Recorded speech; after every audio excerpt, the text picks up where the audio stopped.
الله أكبر الله أكبر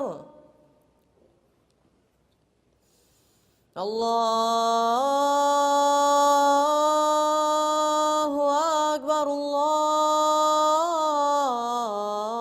الله أكبر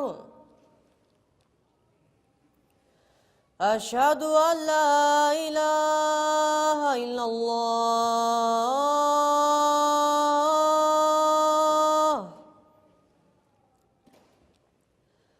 أشهد أن لا إله إلا الله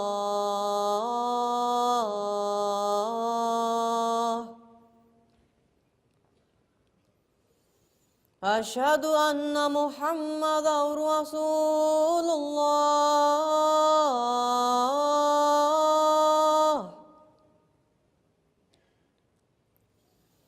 أشهد أن محمدًا رسول الله حي على الصلاة حي على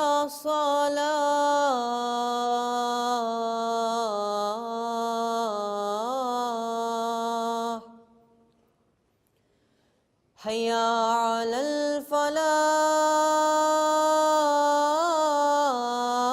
الفلاح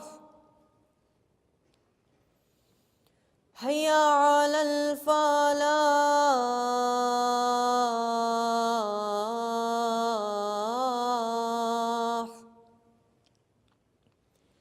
الله أكبر الله أكبر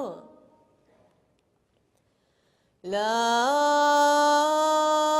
إله إلا الله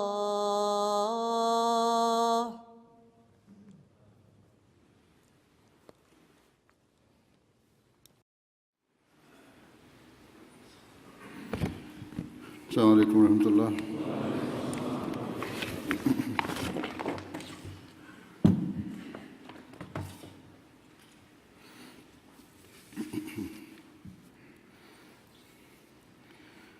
أشهد أن لا إله إلا الله وحده لا شريك له